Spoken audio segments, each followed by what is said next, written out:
Let's talk about Christmas.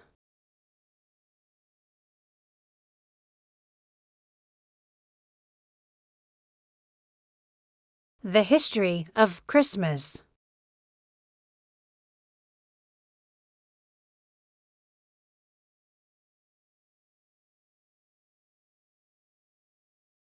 There are several theories as to why the 25th of December was chosen as the date.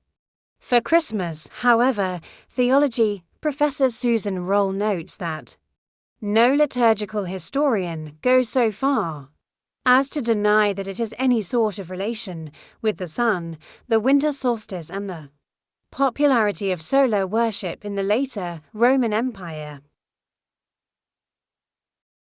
The history of religions or substitution theory suggests that the Church chose the 25th of December as Christ's birthday dies Natalis Christi 203. To appropriate the Roman winter solstice, festival dies Natalis Solis Invicti birthday of Saul. Invictus, the invincible sun, held on this date since 274 AD. Before the earliest evidence of Christmas on that date. Gary Forsyth, professor of ancient history, says that the Natalis Solis Invicti followed the 7-day period of the Saturnalia, December 17th to 23rd, Rome's most joyous holiday season since Republican times, characterized by parties, banquets, and exchanges of gifts. 31 Roll says that the specific nature of the relation between Christmas and the Natalis Solis Invicti has not yet been conclusively proven from extant texts. 198 The calculation theory 30 suggests that the 25th of December was calculated as 9 months after a date chosen for Jesus' conception, the 25th of March, the Roman date of the spring equinox, which later became the Feast of the Annunciation. 30 to 204. Origins of Christmas. The origins of Christmas stem from both the pagan and Roman cultures. The Romans actually celebrated 2 holidays in the month of December. The first was Saturnalia, which was a 2-week festival honoring their god of agriculture Saturn on December 25th. They celebrated the birth of Mithra, their son god. Both celebrations were raucous, drunken parties. Also in December, in which the darkest day of the year falls, the pagan cultures lit bonfires and candles. To keep the darkness at bay, the Romans also incorporated this tradition into their own celebrations.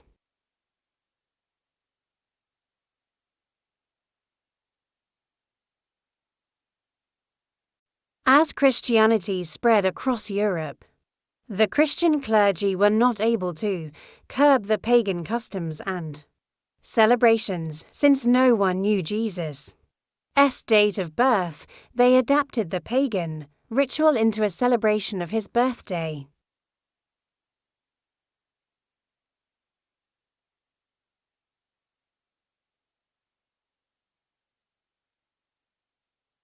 Christmas trees. As part of the solstice celebrations, the pagan cultures decorated their homes with greens in anticipation of the spring to come. Evergreen trees remained green during the coldest and darkest days, so they were thought to hold special powers.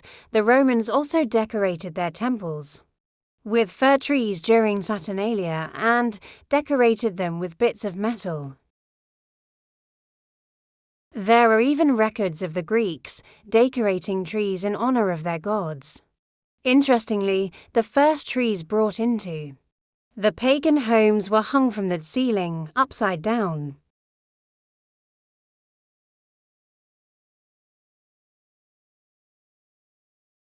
The tree tradition we are accustomed to today hails from Northern Europe, where Germanic pagan tribes decorated evergreen trees in worship of the god Woden with candles and Dried fruit, the tradition was incorporated into the Christian faith in Germany during the 1500s. They decorated trees in their homes with sweets, lights, and toys.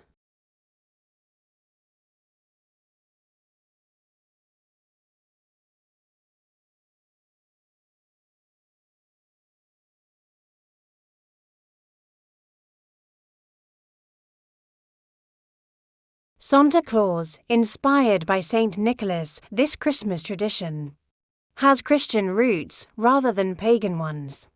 Born in southern Turkey around 280, he was a bishop in the early Christian church and suffered persecution and imprisonment for his faith, coming from a wealthy family.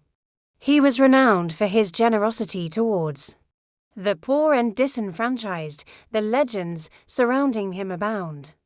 But the most famous is how he saved 3 daughters from being sold into slavery. Saint Nicholas is said to have tossed gold through an open window into the home, thus saving them from their fate.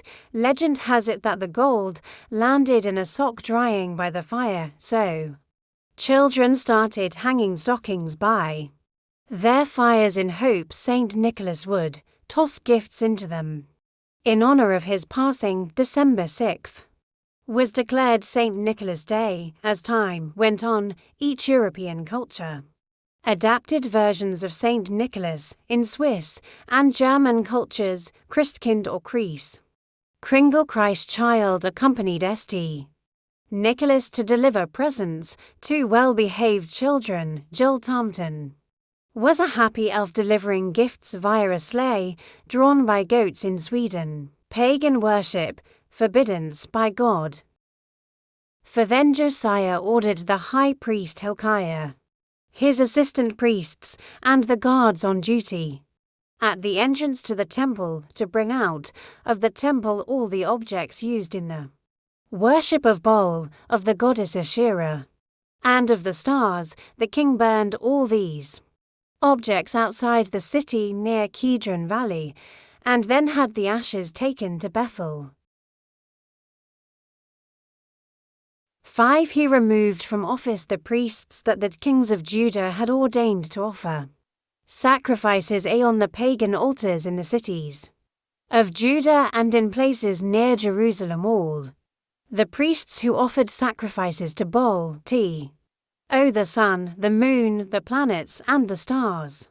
6. He removed from the temple the symbol of the goddess Asherah, took it out of the city to Kidron Valley, burned it, pounded its ashes to dust, and scattered it over the public burying ground. 7. He destroyed the living quarters in the temple occupied by the temple prostitutes.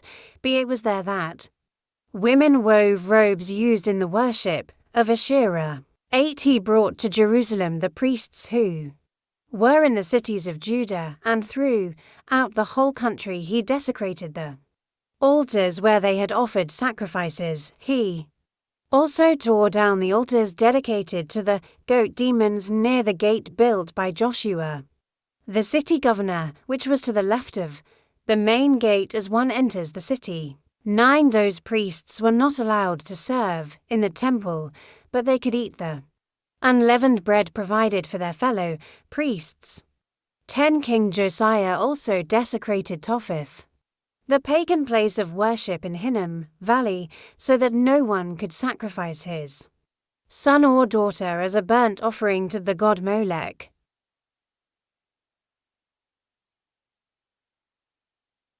11. He also removed the horses that the kings of Judah had dedicated to the worship of the sun, and he burned the chariots used in this worship. These were kept in the temple courtyard near the gate and not far from the living quarters of Nathan Melech, a high official.